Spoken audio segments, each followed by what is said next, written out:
Hello friends, है ना। हम लोग अब बात करने वाले हैं इथीरियम के ऊपर कि इथीरियम में क्या हो रहा है। क्या इथीरियम डेड है? क्या इथीरियम खत्म होने वाला है? या इथीरियम में कुछ है ना। इसको हम सोलाना से और ट्रम्प से भी कनेक्ट करने की कोशिश करेंगे, है ना। मैं ग्रुप में भी देख रहा हूँ इथेरियम को लेके लोग बहुत बियरिश हैं, बहुत नेगेटिव बोल रहे हैं, और वो फ्रस्ट्रेशन साफ साफ दिख रही है। इसमें कोई सरप्राइज वाली बात नहीं है। मैं कोई हर्ट नहीं हूँ, और मैं इथेरियम का कोई ना डेवलपर भी नहीं हूँ, और ना कोई इथेरियम के साथ मेरा अपना कोई कनेक्शन है। तो ये मेरी अपनी एक रिसर्च है मार्केट में, और ये रिसर्च मैं किसी के साथ ना किसी को इस थॉट से नहीं दे बता रहा हूँ कि वो जाके इथेरियम को बाय करे। मैं मार्केट को समझने में लोगों की हेल्प करना चाहता हूं, तो उस थॉट से मैं इस रिसर्च को डाल रहा हूं जो इथेरियम को लेके हमारे लिए है। मैं जैसे पहले भी बोल चुका हूं कि इससे पहले वाली वीडियो में कि ट्रम्प टोकन आवा, इसके कई मायने हैं। बहुत बड़ी बात है ये, और ये एक इस इंडस्ट्री को बहुत आगे लेवल पे लेके जाएंगे। कई लोगों को लगता है कि सर इथेरियम है ना, हमारे ओल्ड्स नहीं भाग रहे, नहीं भाग रहे। एक चीज समझनी पड़ेगी कि लोग ये गलत कंफ्यूज लेके बैठे हैं कि इथेरियम भागता है तो ओल्ड्स भागते नहीं। आपको ये चीज समझनी पड़ेगी। ये बात किसी ने भी नोट नहीं करी है कि 2017 और 2021 में 90% टोकन जो होते थे ना, वो ERC20 टोकन होते थे। इस चीज को समझना। ERC20 टोकन होते थे, तो जब इथेरियम में मोमेंटम आता था ना, तो ERC20 के टोकन में भी मोमेंटम आता था। तो क्या लगता था लोगों की, इथेरियम भाग रहा है तो ओल्ड सीजन आ गया। 2024 में सिनेरियो चेंज हो गया। अब खाली इथेरियम इकोसिस्टम नहीं है, अब इथेरियम के अलावा एक सोलाना अलग से इकोसिस्टम बन के आया। फिर EI का अपना एक इकोसिस्टम आया, मीम टोकन का अपना एक सिस्टम आया जो कि सोलाना पे बेस सोलाना पे थे अधिकतर, है ना। फिर ना बेस टोकन का अपना सिस्टम आया, एक इकोसिस्टम आया। तो जो सोलाना इकोसिस्टम के टोकन थे या सोलाना था, सोलाना पंप हुआ, सोलाना इकोसिस्टम के अधिकतर टोकन में हम लोग को जंप देखने को मिला। तो पैराबोलिक वहां पे मूव देखने को मिला, वहां सीजन था। इथेरियम में जंप नहीं आया, इथेरियम के इकोसिस्टम में भी जंप नहीं आया। अगर आप इथेरियम के इकोसिस्टम के टोकन देखोगे तो बहुत ज्यादा किसी ने परफॉर्म नहीं किया, है ना। तो ये चीज समझने की बात जरूरी है कि इकोसिस्टम परफॉर्म कर रहे हैं इस बार, है ना। तो सोलाना है। अब इथेरियम को लेके क्या क्या ये ट्रम्प टोकन कोई ऐसा इंडिकेशन दे रहा है कि सारा दिमाग सोलाना पे चला गया, सोलाना पे चला गया या ट्रम्प पे चला गया, और लोगों से इथेरियम निकाला जा रहा है। जैसे कि बिटकॉइन आज की डेट में अगर देखोगे, किसी के पास भी बिटकॉइन नहीं है। आप लोग अपने आप को एनालिसिस करना। मैं यहाँ पे कई लोगों को जानता हूँ, मेरे पोर्टफोलियो में कुछ ऐसे कॉइन है जो जिस दिन बिटकॉइन $25,000 पे था, उस दिन उस कॉइन का प्राइस मान लो ₹1 था। आज भी उस कॉइन का प्राइस ₹1 है। बिटकॉइन का प्राइस 1 लाख से ऊपर पहुंच चुका है। मतलब अगर आप देखोगे तो आपके ओल्ड्स में ऑलरेडी नुकसान हो रहा है। आपको लगता है डॉलर में है, $1 में, लेकिन नहीं। बिटकॉइन ने जो ग्रोथ दिया, जबकि लोग ये मान रहे थे कि नहीं ओल्ड कॉइन से हमें फायदा होगा, नहीं, नहीं हुआ। तो हम लोग बैक टू इसी पे आ रहे हैं, इथेरियम में क्या चीज है ना।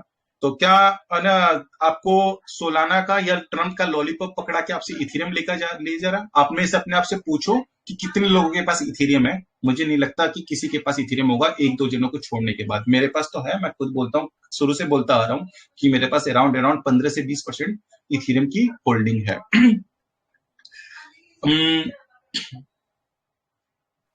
ठीक है, अब हम लोग आते हैं इथेरियम को। पहला बहुत बड़ी बात है, ये बहुत बड़ी बात है, इथेरियम का ETF का इनफ्लो, है ना। जो कुछ भी बात करें, पिछले नवंबर नवंबर 5 से जब से इलेक्शन हुआ है ना, इलेक्शन के बाद इथेरियम में आउटस्टैंडिंग इनफ्लो देखने को मिला है, जो कि लगभग लगभग इथेरियम का इनफ्लो है 3,221 मिलियन डॉलर का। मतलब ये अगर आप नवंबर 5 से आज तक इथेरियम का नेट इनफ्लो देखेंगे तो वो है 3,221 मिलियन डॉलर का इनफ्लो है। ये जो साइज है, ये इथेरियम के टोटल मार्केट कैप का 0.80% है। इस चीज को समझने की जरूरत है। जो इथेरियम में पिछले इलेक्शन के बाद जो इनफ्लो आया है, वो इथेरियम के टोटल मार्केट कैप का 0.80% इथेरियम में इनफ्लो आया है। बड़ा नंबर है। 1% किसने बाय किया? सिर्फ इंस्टीट्यूशनल इन्वेस्टर्स ने 1% इथेरियम लगभग लगभग बाय कर लिया। ये जो साइज है ना, ये साइज बिटकॉइन के इनफ्लो से ज्यादा है। कैसे ज्यादा है? नंबर डॉलर वाइज नहीं, डॉलर तो बिटकॉइन में ज्यादा हुआ है। इथेरियम के अंदर करीब करीब $3 बिलियन का इनफ्लो हुआ है। वहीं पे BTC के अंदर लगभग 14 बिलियन, $14 बिलियन का इनफ्लो हुआ है। ये डाटा मैं आप लोगों के साथ मैंने रिसर्च टर्न में डाल दिया है। यहाँ पे मैं जो बता रहा हूँ इसकी रिकॉर्डिंग आप समझ लेना। इथेरियम के अंदर 3 बिलियन का हुआ है, और बिटकॉइन के अंदर 14 बिलियन का हुआ है। लेकिन बिटकॉइन की मार्केट कैप के हिसाब से देखे तो बिटकॉइन के अंदर जो 14 बिलियन का इन्फ्लो हुआ वो हो रहा है 0.7%, 0.7%। जबकि इथेरियम के अंदर जो इन्फ्लो हुआ है वो 0.8% हुआ है उसकी मार्केट के हिसाब से। तो हम बोल सकते हैं कि इथेरियम के अंदर जो इन्फ्लो हुआ है वो बिटकॉइन से कंपेयर में मार्केट कैप में ज्यादा हुआ है इथेरियम के अंदर इन्फ्लो। तो ये बहुत बड़ी बात है। हम लोग इथेरियम बेच रहे हैं लेकिन बड़े इन्वेस्टर जो है वो इथेरियम को बाय कर रहे हैं। ये प्रूव हो चुका है ईटीएफ के थ्रू में। अगर आप देखोगे इथेरियम में कंटिन्यूसली हमें बाइंग देखने को इथेरियम में मिली है। ये पहला पॉइंट है इथेरियम को लेके कि इथेरियम है। दूसरा पॉइंट क्या है? दूसरा पॉइंट है top Ethereum is top blockchain in the TVL. हाँ, टीवीएल के मामले में इथेरियम हम लोग, मैं फिर बता रहा हूं प्राइस पे नहीं जाएंगे, यहां पे हम लोग बात करें कि इथेरियम में है क्या क्या चीजें, है ना, क्या क्या इथेरियम में कुछ गलत हो रहा है क्या। टीवीएल के मामले में देखिए ना, सबसे बड़ा टीवीएल इथेरियम में $66 बिलियन का टीवीएल इथेरियम के ऊपर है। सोलाना सेकंड नंबर पे 10 बिलियन के साथ है, जो कि अब बढ़ गया। पहले ये 8 बिलियन पे था, पिछले 2 दिन में जो हाइप हुई उससे 10 बिलियन हो गया। और थर्ड नंबर पे जाओगे तो 7 बिलियन है। मतलब इथेरियम के आगे टीवीएल के मामले में कोई टिक ही नहीं रहा है, इवन सोलाना भी नहीं है। ये दिखाता है कि कितना ज्यादा ट्रस्ट इथेरियम के ऊपर लोगों का है ना, बड़े बड़े इन्वेस्टर्स का है। तो इथेरियम के प्राइस में शायद वो चीज नहीं दिख रही, लेकिन इथेरियम इकोसिस्टम ग्रो हो रहा है। ये $66 बिलियन का टेबल हमें इथेरियम को अंदर देखने को मिल रहा है। थर्ड चीज जो बहुत बुलिश है वो क्या है कि इथेरियम का एक सीजन है, और वो है शुरू के 5 महीने। शुरू के 5 महीने इथेरियम, हर साल के शुरू के 5 महीने इथेरियम बहुत ज्यादा बुलिश होता है। और हमें ये चार्ट देख सकते हैं पिछले 9 सालों का, है ना, 8 सालों का, 2016 से हम लोग देख सकते हैं कि इथेरियम पहले 5 महीने में देखोगे तो पूरा आपको ग्रीन दिखता है। कुछ महीनों को छोड़ दिया जाए तो पूरे शुरू के 5 महीने में आपको इथेरियम एक ग्रीन दिख रहा है कंपेयर टू लास्ट के 6-7 महीने में। और इसमें भी जो हाल्विंग ईयर के बाद वाला ईयर है ना, 2016 के बाद 2017, इसके अंदर देखोगे तो 34%, 47%, 200%, 57%, 190%, है ना, जो जंप है। फिर 2020 के बाद 2021 में आप देखोगे तो नंबर आपको यहाँ पे नहीं दिख रहा होगा, मैं ये डाटा शेयर कर लूंगा बाद में, ये आप चेक कर सकते हो। 78%, 35, 44%। तो सेम ग्रोथ हम ये मान के चल रहे हैं कि 2025 में भी ये ग्रोथ एक्सपेक्टेड है, जिस तरह से हम लोग को पिछले पास्ट के 8 सालों में देखने को मिला कि अगले 5 महीने में इथेरियम बहुत ज्यादा बुलिश दिख सकता है ना। ये हो सकता है। अब इथेरियम बुलिश हो सकता है लेकिन इसके कोई आसार तो दिख नहीं रहा है भैया। ऐसी कोई चीज, क्या ऐसी चीज है जो इथेरियम को बहुत ऊपर लेके जाएगी, है ना। कितने लोगों के दिमाग में ये आ रहा है, सर ऐसी क्या चीज हो सकती है जो इथेरियम को ऊपर लेके जाएगी, है ये क्वेश्चन दिमाग में? हाँ तो बोल दो कुछ, एक दो दिन। जी जी मेरी आवाज तो आ रही है?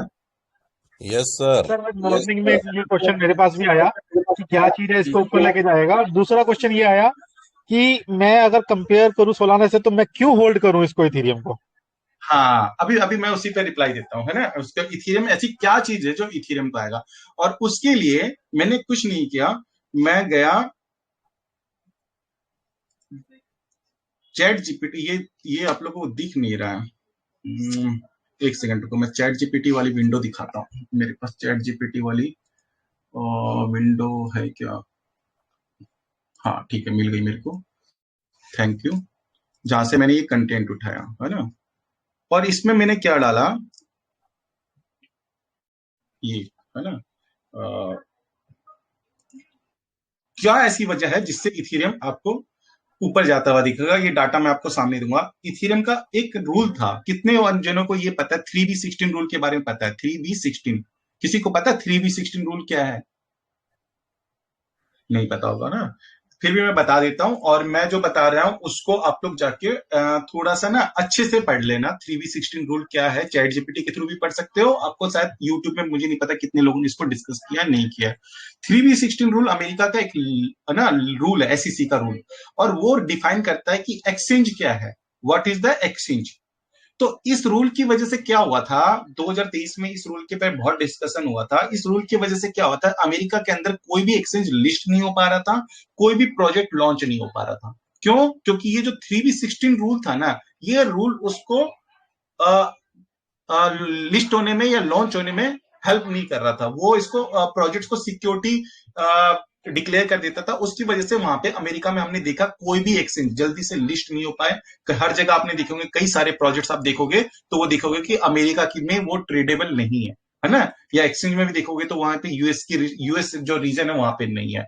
ये 3B16 रूल अमेरिका में क्रिप्टो को ट्रेड करने से ब्लॉक कर रहा था। इस रूल के अंदर क्या था, एक्सचेंज की डिफिनेशन थी। माना यह जा रहा है कि ट्रम्प साहब आते के साथ इस रूल में कुछ चेंजेस होंगे या ये रूल विड्रॉल किया जाएगा क्रिप्टो के लिए, है ना। अगर ये रूल में चेंज होता है या विड्रॉल किया जाता है या ये रूल को क्रिप्टो फ्रेंडली बना दिया जाता है, इसमें कुछ चेंज करके अमेंडमेंट करके कुछ भी, तो इससे क्या फायदा होने वाला है। एक तो जितने भी DeFi प्रोटोकॉल्स हैं, जितने भी स्वैप हैं, अब अगर आप देखोगे ना स्वैप, वो अमेरिका जैसे यूनिस्वैप है, यूएस में नहीं है, यूएस के रिस्ट्रिक्शन रीजन में वहां पे रिस्ट्रिक्ट है। तो ये बहुत ज्यादा फायदा अमेरिका अगर इस रूल को करता है तो DeFi सेक्टर को होने वाला है बहुत ज्यादा। दूसरा फायदा होगा RWA सेक्टर को। ये रूल इनडायरेक्टली, मैंने इस रूल की पूरी डेफिनेशन डाली हुई है। करंट जैसे रिडक्शन ऑफ रेगुलेटरी ओवरसीज, है ना, ये इसके क्या है, करंट सिचुएशन क्या है। Rule 30 be interpreted by the SEC जो bring many crypto platform under the definition of security exchange, कि security exchange के अंदर लेके आता है even if asset traded like cryptocurrency are not clearly clarified as a security। तो ये current situation की वजह से क्या हो रहा है कि कई सारे प्रोजेक्ट्स हो नहीं रहे। अगर विड्रॉल हो जाता है, if withdrawal without this broad definition, crypto platform would not automatically be subject to exchange registration। उनको रजिस्ट्रेशन करने की जरूरत नहीं पड़ेगी, है ना। तो ये है मैं इस फिर उसके बाद है फोस्टरिंग इनोवेशन का रूल है। इसमें भी क्या है, अगर विड्रॉ कर लेते तो क्या होगा, crypto platform projects would be greater flexibility to experiment with DeFi and NFTs and other blockchain technology without fear of being forced into the traditional security framework, है ना। ये भी मैं आप लोगों को डाल दूंगा कि क्या मायने है अगर विड्रॉल होगा तो DeFi सेक्टर के लिए क्या मायने हैं, इंडस्ट्री के लिए क्या मायने, ये पूरी चीजें हमने डाली हुई है एनालिसिस में कि कहां कहां क्या फर्क होगा। तो in long story in short में मैं बता देता हूं, ये रूल देयर इज अ बहुत बड़ी चांस है कि 3B16 रूल को अमेंडमेंट किया जाए या करेंगे या विड्रॉल करेंगे। और वो रूल अगर विड्रॉल होता है तो NFT, DeFi और RW सेक्टर में हम लोग को बहुत बड़ा जम मिलेगा। और इसीलिए मैं यूनिस्वैप को लेके बहुत ज्यादा बुलिश हूं, है ना, कि यूनिस्वैप में होगा अगर और ये सारे प्रोजेक्ट्स। अभी यहाँ पे आता है कि इससे इथेरियम को क्या फर्क पड़ेगा, तो हम इसको आगे देखते हैं, है ना, इस रूल के आगे। जो नेक्स्ट टॉपिक है वो ये, हाँ, वर्ल्ड जो टॉप 10 NFTs है ना, अगर आप देखोगे चेन लिंक उठा के देख लो, ऑन्डो फाइनेंस उठा के देख लो, ओम उठा के देख लो, QNT उठा के देखो, मेकर उठा के देख लो, RSR उठा के देख लो, ये सारे इथेरियम ब्लॉकचेन पे हैं। कितने लोगों को ये बात पता थी। टॉप RW, सॉरी NFT बोल रहा हूं, टॉप RW के जो प्रोजेक्ट्स है ना, ये इथेरियम इकोसिस्टम पे है। एक भी प्रोजेक्ट सोलाना पे नहीं है, एक सिंगल प्रोजेक्ट सबको सोलाना पे नहीं मिलेगा। जो टॉप के प्रोजेक्ट्स हैं सारे के सारे कहां पे हैं, इथेरियम इकोसिस्टम पे है। मतलब सोचो कि किसी, और RWA बहुत बड़ा निर्णय है। RWA का मतलब पूरी इंडस्ट्री को, पूरे स्टॉक मार्केट को, पूरी इक्विटी को, पूरी लैंड को ब्लॉकचेन के ऊपर शिफ्ट करने की बात हो रही है। और उस ब्लॉकचेन पे शिफ्ट किस ब्लॉकचेन पे सबसे पहले पसंद है, इथेरियम। सोलाना या कोई दूसरी ब्लॉकचेन नहीं है, सबसे पहली ब्लॉकचेन है इथेरियम या इथेरियम के लेयर 2। अगर आप देखोगे ब्लैक रॉक ने भी थोड़े दिन पहले अनाउंस किया था, ये देखो उसका स्क्रीनशॉट भी है। BlackRock expand tokenise fund build beyond Ethereum to 5 blockchain. ये जो 5 ब्लॉकचेन है ये भी इथेरियम के लेयर 2 ही है, जिसमें ऑप्टिमिज्म, अवालांच, आर्बिट्रम, ओपी और पॉलीगन है। तो ये जब RW की बात आ रही है तो they are choosing the Ethereum. इसका डायरेक्ट फायदा इथेरियम को होने वाला है, short term, mid term, long term में भी, हर तरीके से। अगर जल्दी होता है तो रूल्स पता नहीं कैसे आएंगे, लेकिन ये होगा, इथेरियम को होने वाला, किसी और चेन को नहीं होने वाला। इसके अलावा जो एक और बड़ी बात, अभी जो ट्रम्प टोकन लॉन्च हुआ, क्या बोल रहे हैं ट्रम्प साहब, सोलाना पे शिफ्ट हो गए, सोलाना पे शिफ्ट हो गए, सोलाना पे, यही बातें हल्ला चल रही है। सबको ये पता है कि सोलाना पे ट्रम्प लॉन्च हुआ है, इथेरियम गया खत्म, खल्लास, है ना। नहीं, इथेरियम जो वर्ल्ड लिबर्टी फाइनेंस जो ना ट्रम्प साहब की एक ना उनकी फैमिली की ना शायद एंटिटी है ये, ना जो ये। और अगर आपने देखा होगा जो आज भी विकास ने जो ट्वीट शेयर किया था उसमें भी जो ट्रम्प साहब के बेटे थे उन्होंने भी जो किया, उसमें भी उन्होंने टेक किसको किया हुआ, वर्ल्ड लिबर्टी फाइनेंस को टेक किया है। ये जो वर्ल्ड लिबर्टी फाइनेंस है ना, मैंने अरकम से डाटा निकाल के दिखा, इनका 100% इन्वेस्टमेंट $28 मिलियन का, ये बड़ा नहीं है, लेकिन ये सारा इथेरियम चेन के ऊपर है। कौन से टोकन है इसके अंदर? इसके अंदर ओंडो है, लिंक है, शायद एवलांचे है, और देख लेना, ये आपको मिल जाएगा। ये 3-4 टोकन है। सारा का सारा टोकन इन्होंने इथेरियम चेन पे लिया हुआ है, इथेरियम चेन के टोकन लिए हैं इन्होंने, एक भी कोई दूसरी चेन के टोकन नहीं है इनके पास। तो ये भी प्रूफ हो रहा है कि यहाँ पे दे आर, ऐसा नहीं कि वो खाली सोलाना पे है, उनका बहुत बड़ा वॉल्यूम वो इथेरियम पे भी जा रहे हैं। तो ये बात एकदम गलत है कि ट्रम्प साहब सिर्फ सोलाना को पसंद कर रहे हैं, नहीं, वो इथेरियम इकोसिस्टम को भी बहुत ज्यादा पसंद करते हैं, उनकी फैमिली यहाँ पे भी है। वो एक सिर्फ शॉर्ट टर्म है, 2 दिन का ड्रामा, बाद में सारा इथेरियम पे होने वाला है ना। ये इसके अलावा क्या चीज है, और ब्लैक रॉक की कहानी मैंने आप लोगों को बताई दी। ये बहुत बड़ी बात है, मैं पहले इस बात को नहीं नोट कर रहा था, लेकिन अब मैं इस बात को नोट कर रहा हूं। इथेरियम को काउंट करते, जब मैंने इथेरियम की रिसर्च लिखनी स्टार्ट करी, तो मैंने उसमें लिखा कि इथेरियम जियो और पॉलीगन की जो पार्टनरशिप हुई है ना, वो 450 मिलियन यूजर्स को ऑनबोर्ड करने जा रही है डायरेक्टली। हालांकि अभी पता है कि जो जियो टोकन है वो कोई ट्रेडेबल या एक्सचेंजेबल नहीं है, उसको क्या यूज केस होगा वो अलग मैटर है, लेकिन ये बात हम लोग सब जानते हैं कि जियो, अगर पॉलीगन का वो जियो वॉलेट अगर हर मोबाइल पे आ जाता है, हम लोग हर कोई जियो के फोन यूज कर रहे हैं, जियो का नेटवर्क यूज कर रहे हैं, और हमें पता है कि अगर उसके बाद फिर जियो की ऐप भी आ जाएगी, बाय डिफॉल्ट आएगी, जैसे हमारे आज फोन में हर एंड्रॉइड फोन में आपको जियो सिनेमा और जियो की एप्स है ना ऑटो डाउनलोडेड मिलती है। अगर वो होती है तो आप ये मान के चलो कि ऑन बोर्ड अचानक 1 महीने के अंदर, या शायद 1 महीने या 6 महीने या 3 महीने के अंदर million of user on board होंगे पॉलीगन चेन पे, जो कि डायरेक्टली इथेरियम की लेयर 2 है। और इसीलिए संदीप मोबाइल ने क्या लिखा, 2 दिन पहले का संदीप मोबाइल का ट्वीट है, tag Ethereum pump is around the corner and it is going to absolutely melt faces. मैं बहुत बड़ा फैन नहीं हूं इन लोगों का, मैं मैटिक का और इनका फैन नहीं हूं, लेकिन चूंकि मुझे इथेरियम को देखना था, तो मैंने इथेरियम के इकोसिस्टम को देखा कि अगर इस पे आ रहा है तो एक बहुत बड़ा मतलब रातों रात, जैसे अभी बोल रहे हैं ना, ट्रम्प बोल रहा हूँ, सोलाना पे इतने वॉलेट क्रिएट हो गए। सेम चीज पॉलीगन पे आप इमेजिन करो कितने नंबर ऑफ वॉलेट्स क्रिएट होंगे विथ इन 2 महीने 3 महीने के अंदर अंदर, अगर ये चीजें होने वाली है। और आप में से कितने लोगों ने तो वो वॉलेट ऑलरेडी क्रिएट कर भी लिए होंगे, है ना, शायद विकास अपना एक्सपीरियंस शेयर करेगा इसके बाद। तो ये है, और यही इथेरियम को लेके मुझे बहुत बुलिश बनाता है, ये वाली चीज। थर्ड चीज इसके अलावा और क्या है, इथेरियम का अपग्रेड आने वाला है मार्च 2025 में, और ये अपग्रेड क्या बोल रहा है कि इथेरियम की जो स्टेकिंग रिवॉर्ड्स थी वो 32 इथेरियम से बढ़ा के 2048 इथेरियम तक भी कर सकते हैं। इसके अलग मायने, इसके दोनों मायने, इसके पॉजिटिव भी है नेगेटिव भी। पॉजिटिव ये है कि 32 से 2048 कर देंगे तो इथेरियम की स्टेकिंग बढ़ जाएगी, लोग ज्यादा इथेरियम जाके स्टेक करेंगे, शायद उससे एक सेंट्रलाइजेशन भी आए, जो रिस्क है कि लोग इथेरियम अभी तक डिसेंट्रलाइज मान रहे हैं, वो हो सकता है सेंट्रलाइज हो। लेकिन उससे एक फायदा ये होगा कि अगर बड़े लोग, बहुत कम लोगों के हाथ में होगा, तो डिसीजन मेकिंग बहुत ईजी हो जाएगी। जैसे आज सोलाना है, कितने भी आज देखेंगे हम ब्लॉकचेन बोलते हैं अपने आपको डिसेंट्रलाइज है, लेकिन है तो सेंट्रलाइज ना। क्यों? क्योंकि डिसीजन मेकिंग बहुत ईजी है। हम लोग को लगता है कि वो वोट करवा रहे हैं, है ना, डाउस पे जाके वोट करवा रहे हैं, लेकिन वो डाउस पे वोट भी खुद करवाते हैं, क्या बोलते हैं उसको, व्हाइट पेपर भी खुद बनाते हैं, और सब कुछ इंप्लीमेंट भी हो जाता है ना। हमने बहुत सारे टोकन के साथ देखा है।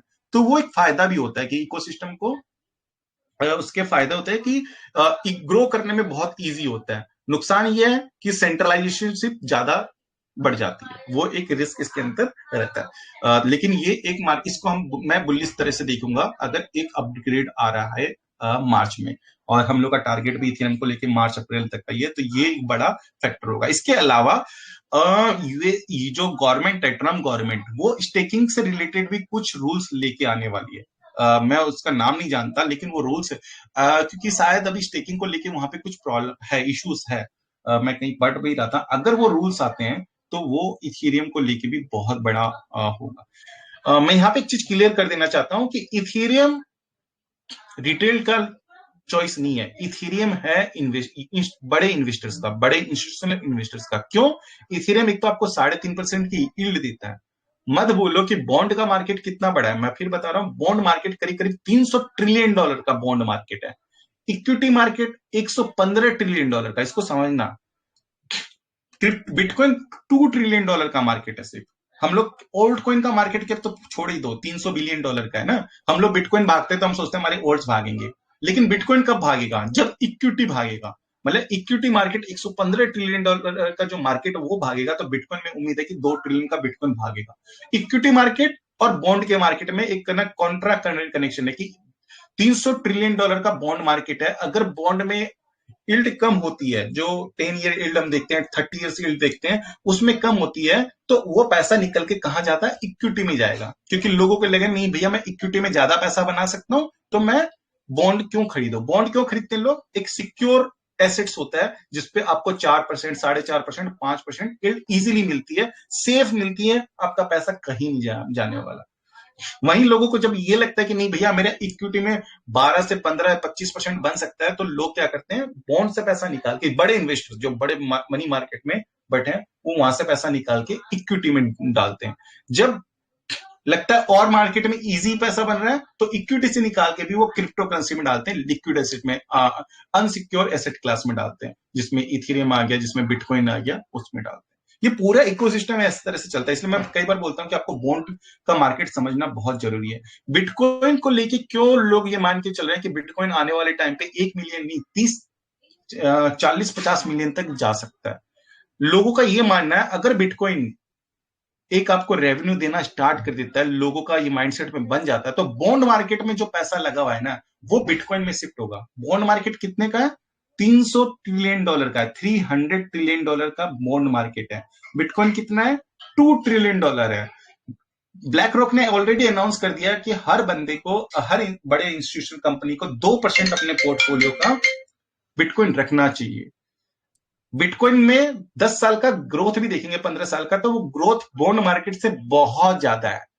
तो अगर ये नैरेटिव सेट होता है, तो लोग मान के चलते हैं कि बॉन्ड से मार्केट में जो इतना पैसा लगा हुआ है ना, वो निकल के बिटकॉइन में जाएगा, और बिटकॉइन को लोग as a safe secure value of, बोलते हैं ना, वैल्यू ऑफ एसेट्स ना, मनी, उस तरह से रखने लग जाएंगे जैसे बॉन्ड को रखते हैं कि भैया मेरी एक वैल्यू मेरे पास सेफ है, सिक्योर है, और ये मुझे कंटिन्यू ग्रो करेगी।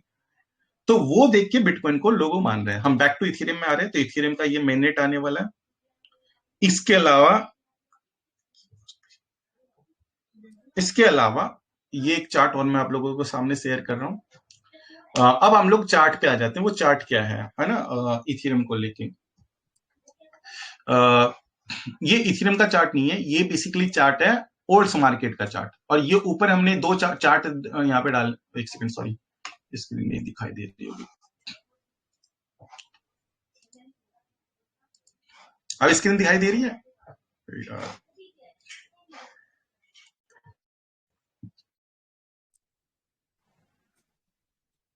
हाँ, अब दिख रही होगी ना।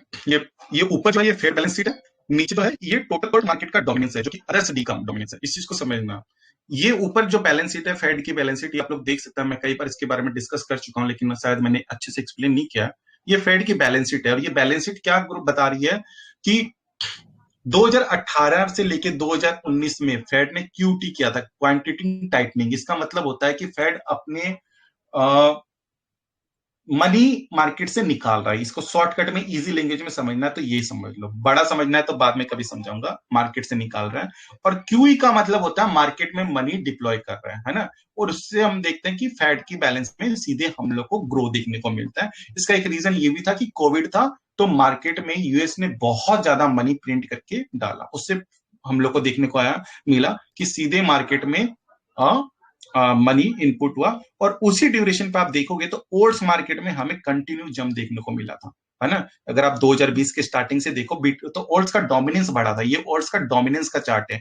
ओल्ड्स का डोमिनेंस जहां 5% पे होता था, वो बढ़ के लगभग 22% पे पहुंच गया था। इट मींस कि ओल्ड्स के मार्केट ने कंटिन्यूली ग्रो किया था। बीच में एक हल्का सा करेक्शन आया था ये, लेकिन अगर आप ओवरऑल देखोगे तो ये डोमिनेंस आपको ग्रो करती हुई नजर आई थी। उसके बाद क्या हुआ, 2022 से फेड ने वापस क्यूटी करना स्टार्ट कर दिया, मतलब मार्केट से पैसा विड्रॉ करना स्टार्ट कर दिया। तो क्यूटी करते करते करते करते करते ये एकदम अभी तक क्यूटी ही कर रहा है, अभी तक इसने क्यूई अनाउंस नहीं किया। और हम भी देखेंगे हमारे ओल्ड्स मार्केट में कंटिन्यूसली डोमिनेंस में वो गिरावट ही नजर आई। बिटकॉइन भाग गया, लेकिन हमारा ओल्ड्स मार्केट नहीं भागा। क्यों? क्योंकि जब भी मार्केट क्यूटी करता है ना, तो लोग सेफ एसेट क्लास की तरफ रहना पसंद करते हैं, वो रिस्की एसेट में नहीं जाते हैं। रिस्की एसेट में कब जाते हैं? जब फेड क्यूई करना स्टार्ट करेगा, क्वांटिटेटिव ईजिंग करना स्टार्ट करेगा। और यही हम लोग ये एक्सपेक्ट कर रहे हैं कि फेड की जो नेक्स्ट मीटिंग है, जो कि 29 जनवरी को है, या तो इस समय या फिर मार्च की मीटिंग में फेड क्यूई करने की कुछ हिंट दे दे। अगर वो हिंट मिल जाती है और हमें अगर फेड क्यूई करता हुआ दिखता है, और वो करना पड़ेगा, है ना, उसके अलग इम्पैक्ट है। क्यों? क्योंकि अगर आप देखोगे तो वर्ल्ड जो अमेरिका के ऊपर क्या बोलते हैं उसको, क्या बोलते हैं, डेप्ट है अमेरिका का, वो बहुत बढ़ रहा है, $35 ट्रिलियन तक हो गया। उसका इंटरेस्ट पे करने के लिए अमेरिका को क्यू करना पड़ेगा, ई करना पड़ेगा। उसका कोई सॉल्यूशन नहीं है, ये दिमाग में रखना कि कोई सॉल्यूशन नहीं है। और कई रिपोर्ट है, अगर आप रिपोर्ट्स पढ़ोगे तो वो डेप्ट की साइज है ना 2030 तक 50 से $55 ट्रिलियन तक का बताया जा रहा है, जो कि अभी $35 ट्रिलियन के आसपास है। मतलब 2030 अगले 6 साल में वो $20 ट्रिलियन और बढ़ने वाला है। तो फेड को मनी प्रिंटिंग करना ही पड़ेगा, कोई दूसरा ऑप्शन नहीं है फिलहाल के लिए। तो वो क्यूई जैसे स्टार्ट होगा, हमें ओल्ड सीजन देखने को मिलेगा। तो ये ध्यान रखना, alt season will start when Fed start to QE. आंख बंद करके पैसा रखना है, कब रखते जाना है, जब तक फेड क्यूई कर रहा है। अगर वो हो सकता है, मान लो ये मुझे ये बता रहा है कि अगर फेड क्यूई स्टार्ट कर रहा है और 2026 के लेट तक भी अगर फेड क्यूई कर रहा है ना, तो मैं बोलूंगा ये मार्केट हो सकता है कि उस तरह से परफॉर्म ना करे जो हम लोग सोच रहे हैं कि 4 महीने में पंप कर देगा मार्केट और हम लोग निकल जाएंगे। नहीं, ये मार्केट स्लोली जाएगा, और ये मार्केट 2025 के एंड नहीं 26 तक भी चला जाएगा तो सरप्राइज नहीं होगा, क्योंकि वहां पे money continue M2 money supply बढ़ती जाएगी। तो आपको वहां पे क्या देखना है, M2 सप्लाई का कैसे ना फेड डिसीजन ले रहा है, वो आपको हमेशा, मेरे साथ रहोगे तो मैं उस चीज को हमेशा डिकोड करता हूँ। आपको समझना पड़ेगा उस चीज को कि जब मैं डिकोड कर रहा हूं तो उस पर दिखना पड़ेगा कि क्या उसकी मेरिट है। अगर आप उस चीज को समझोगे तो आपको ये डिसीजन लेना इजी होगा कि मार्केट से पैसा कब निकालना है। तो मैं ये मान के चल रहा हूँ फेड क्यूई करेगा आने वाले टाइम पे, और तभी हमें ऑल्ट में एक पैराबोलिक मूव देखने को मिलेगा। तो पहला एक तो ये है। इसके अलावा एक चार्ट ये है, ये भी चार्ट जो है खुल जा सिंह सिंह,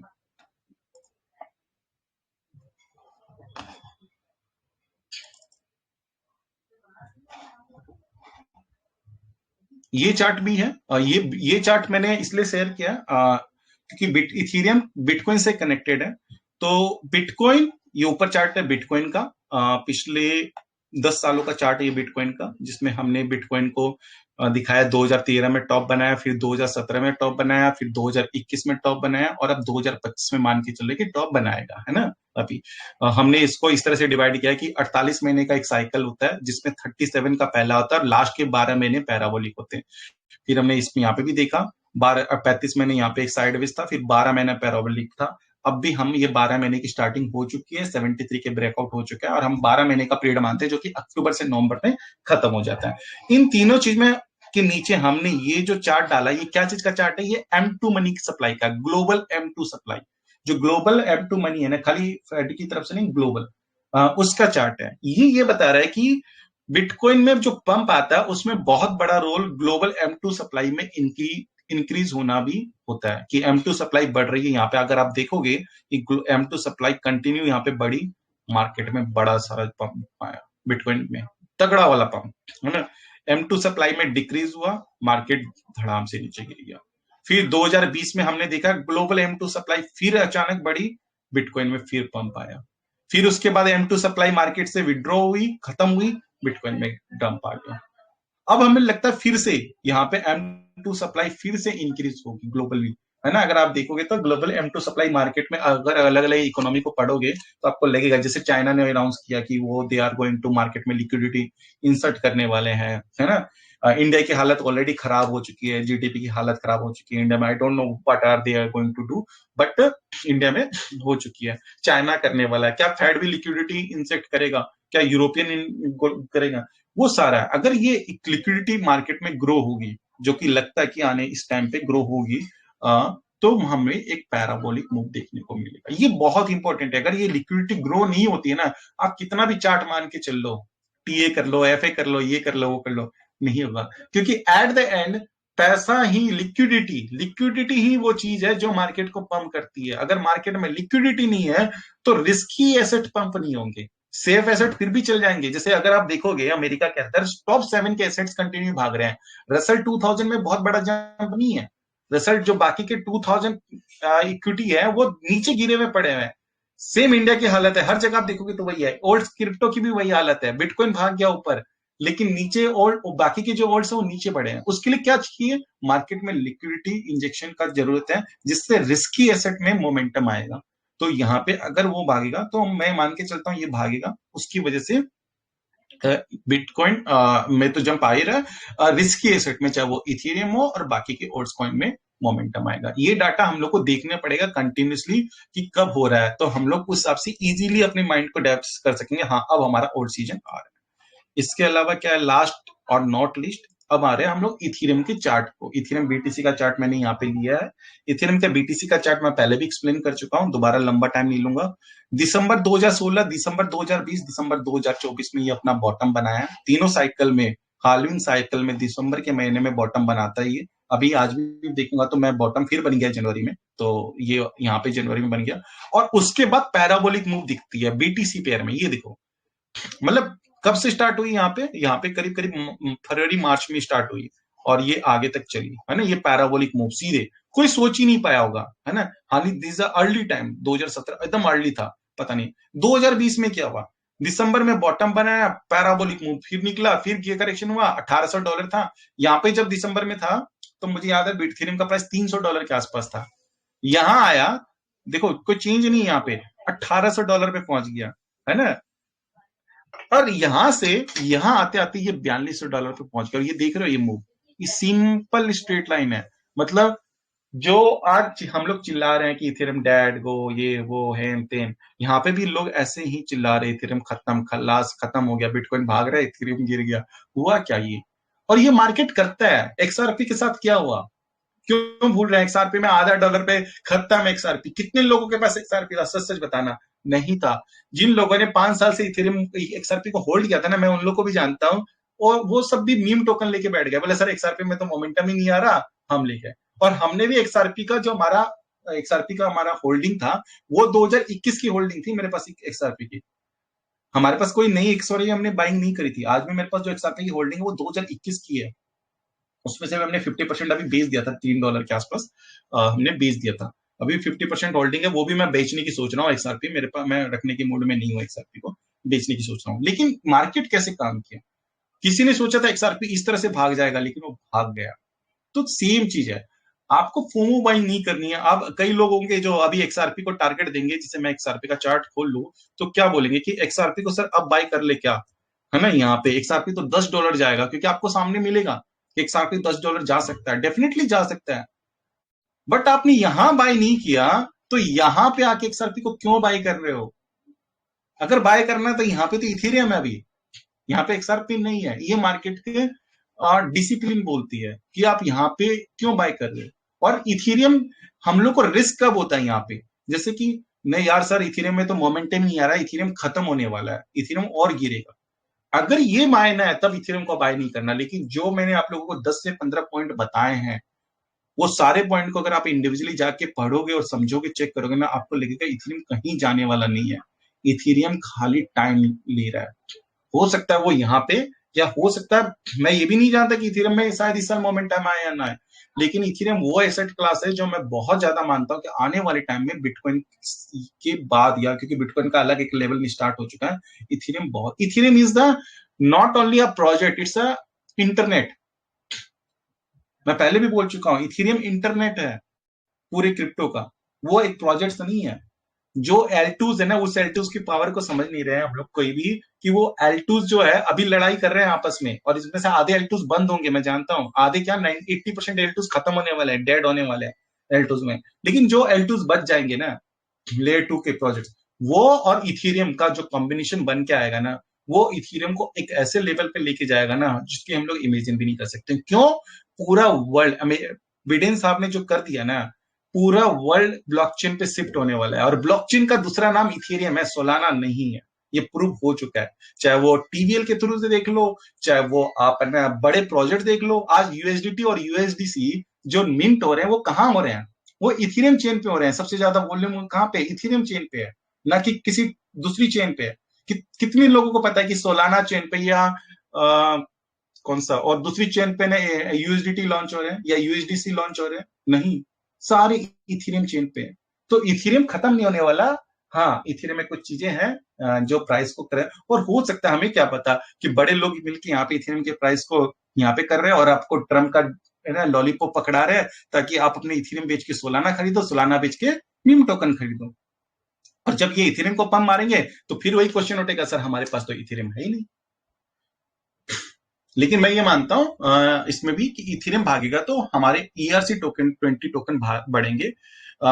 इथेरियम की कॉल किन लोगों के लिए है? मैं पहले भी बोल चुका हूं, जो बंदे $1 मिलियन इन्वेस्ट करना चाहते हैं, मैं उनको नहीं बोलूंगा कि वो आईसीपी ले या किसी मीम टोकन में या किसी इथेरियम के ईआरसी 20 टोकन में नीचे लॉकअप में डाले। नहीं, मैं उनको यही सजेस्ट करूंगा कि अगर आप मान लो 5 स्टार, 5 मिलियन, 10 मिलियन, 20, 50 मिलियन डालना चाहते हैं, इथेरियम में डालो पैसा। क्यों? इथेरियम लॉन्ग रेस का घोड़ा है, स्टेबल है, सिक्योर है। इथेरियम जाने वाला कहीं नहीं है।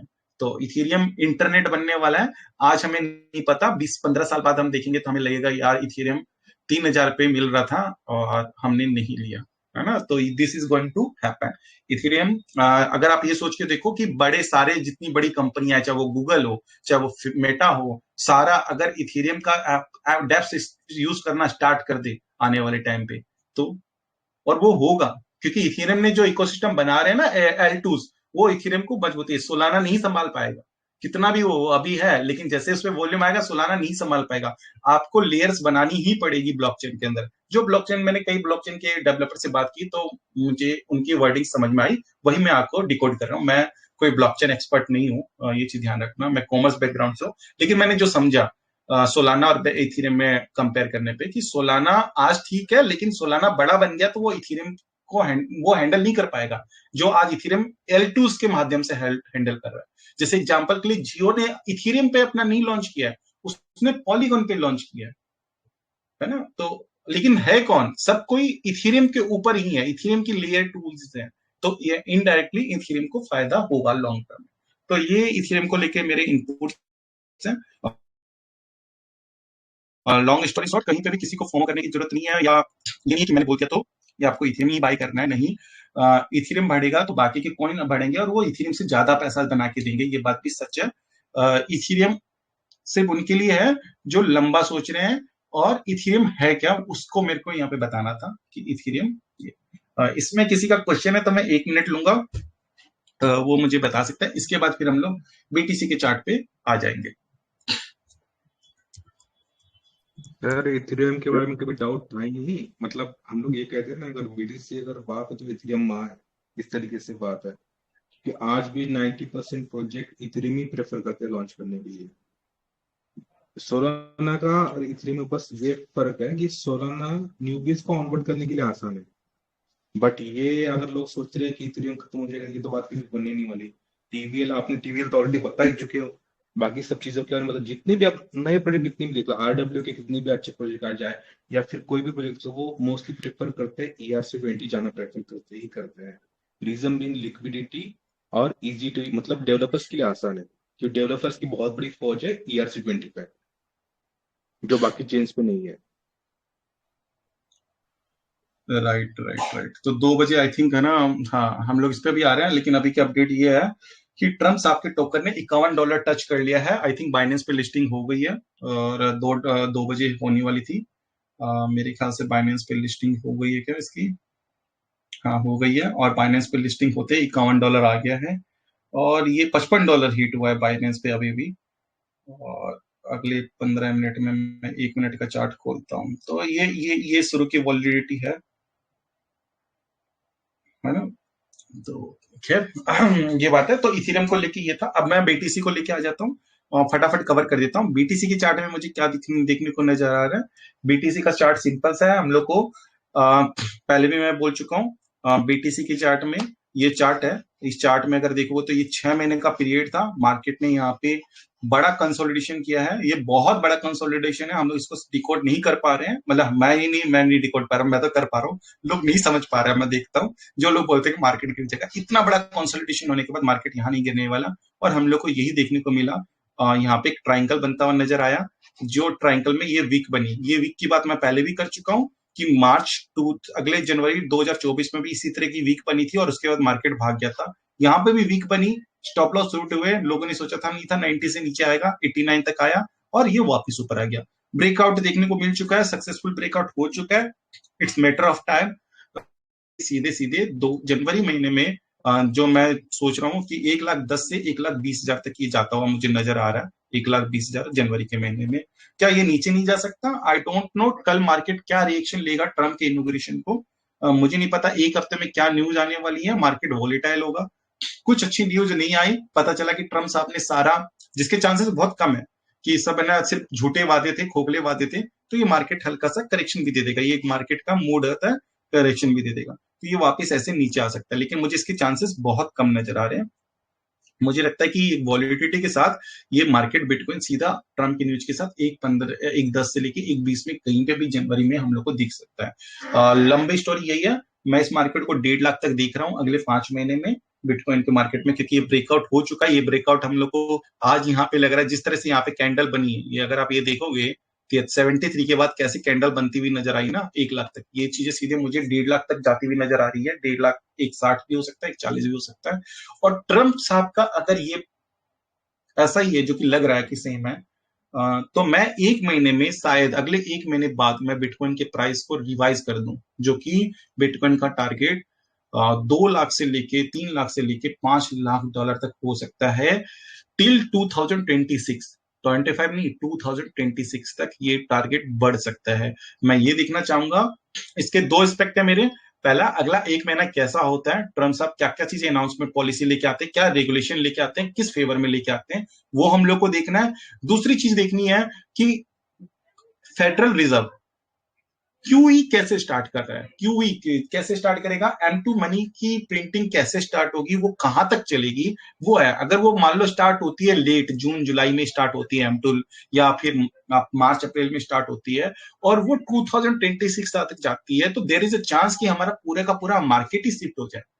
हमेशा याद रखना, हम लोग जो प्लान करते हैं वो होता नहीं है। ऐसा नहीं कि हमने जो प्लान किया वैसे ही होगा। मार्केट है, मार्केट अपने हिसाब से चलेगा, लिक्विडिटी जैसे आएगी वैसे चलेगा, है ना। तो मार्केट वैसे होगा। तो आपको इस मार्केट को ये सारी चीजें समझनी है और उसके बेस पे मार्केट के साथ चलना है। ये शॉर्ट टर्म हम लोग देखते हैं कि आज गिर गया कल बढ़ गया, इससे कुछ फायदा नहीं होने वाला, बल्कि आप अपना पोर्टफोलियो खत्म करेंगे। पता चला 2 महीने बाद, 4 महीने बाद आपके पास कुछ पैसा नहीं बचा, आप स्कैल्पिंग करके या स्विंग करके अपने पोर्टफोलियो का नुकसान लगाते रहोगे, यहां से वहां उधर से उधर भटकते रहोगे, आपको समझ में नहीं आएगा। अगर आपने कोई प्रोजेक्ट लिया है, वो आईसीपी हो सकता है, वो AI16Z हो सकता है, वो XBT हो सकता है, कोई भी हो सकता है, तो आपको देखना है कि पहले वो प्रोजेक्ट आपका काम करेगा या नहीं करेगा। अगर आपको ट्रस्ट है उस प्रोजेक्ट में, आज आपने ₹1 में बाय किया, वो कल 30% गिर गया ना, उसको 30% पे भी जरूर उठाओ। DCA बहुत जरूरी करो और उसको लेके जाओ आगे तक। मैं ये मान रहा हूं ये साइकिल 2025 के लिए रहेगी। हर 3 से 4 महीने में हम लोग मार्केट को दोबारा डिकोड करते हैं, जो मैं बार बार करता हूँ, लंबा वाला, जैसे अभी आज किया है, वैसे 3 महीने 4 महीने बाद दोबारा डिकोड करेंगे। उस दिन इथेरियम के प्राइस, बिटकॉइन के प्राइस हमें क्या मिलते हैं, वो उस दिन का डिस्कशन का टॉपिक रहेगा। तो ये स्टोरी लॉन्ग स्टोरी शॉर्ट रही है। इसके बाद हम लोग क्यू करेंगे, लेकिन मैं इसको रिकॉर्डिंग को बंद कर देता हूँ फिलहाल के लिए। Thank you so much. 43 minute की हो गई है, लेकिन मुझे लगता है ये मेरी सबसे इंपॉर्टेंट रिकॉर्डिंग है अभी तक की। और ये सिर्फ हम लोग 15-20 लोगों के बीच में है।